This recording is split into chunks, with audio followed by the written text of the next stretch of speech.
अब मैं आपको दूसरे पद की व्याख्या बताने जा रही हूँ। स्क्रीन पे आपको दूसरा पद दिखाई दे रहा है, देखिए। धार में धाय दसी निर्धाय हवी, जाय फसी उक्सी न उबेरी। इस वाले प्रसंग में क्या है कि कविदेव श्री कृष्ण के प्रेम रस में गोपी किस प्रकार से डूबती है, और उन्होंने एक मधुमक्खी के रूप में इसका वर्णन किया है कि जो शहद में मधुमक्खी गिर जाती है तो वह कितने ही पंख फड़फड़ाए लेकिन बाहर नहीं निकल सकती।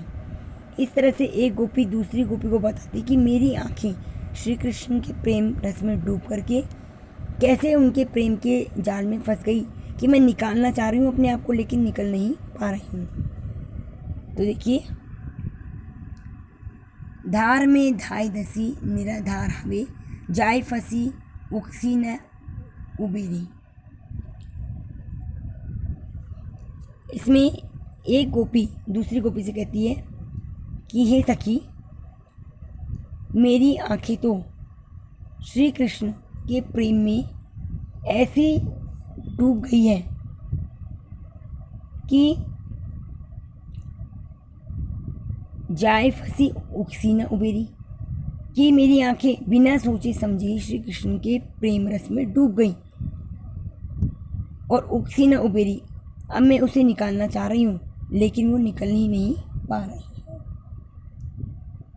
री अंगराई गिरी गहरी, गोपी कहती है अरे सखी, निकालना तो दूर की बात,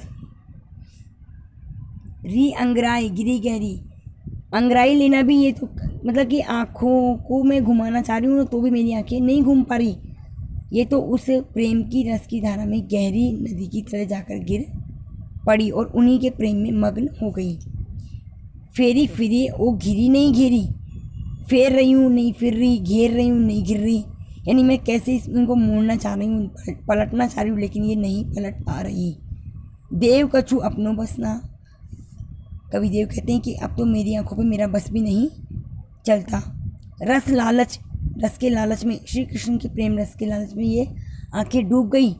लाल जीते भई चेरी, और डूब करके उनके चरणों की चेरी बन गई, दासी बन गई। और फिर उन्होंने एक उदाहरण के माध्यम से बताया कि जैसे शहद में पंख के डूब जाने पर मधुमक्खी उड़कर बाहर निकलना चाहती है लेकिन वो निकल नहीं पाती, उसी प्रकार से मेरी आंखें श्री कृष्ण के प्रेम के रस से बाहर आना चाहती है लेकिन नहीं आ पा रही।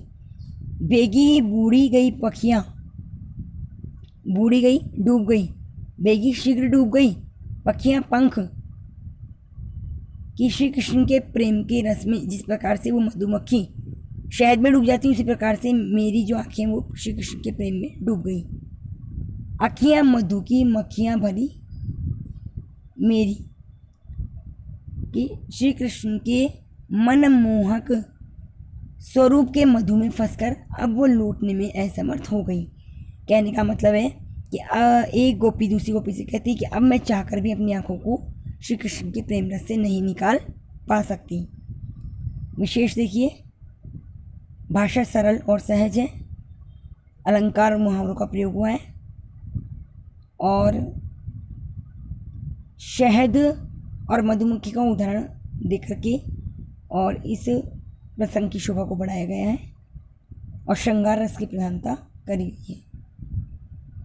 इस प्रकार से आपका दूसरा पद समाप्त होता है। आपको ये वाला पद भी अपनी कॉपी में करना है। अगर आपको समझ में नहीं आ रहा तो आप मुझसे पूछ सकते हैं। धन्यवाद।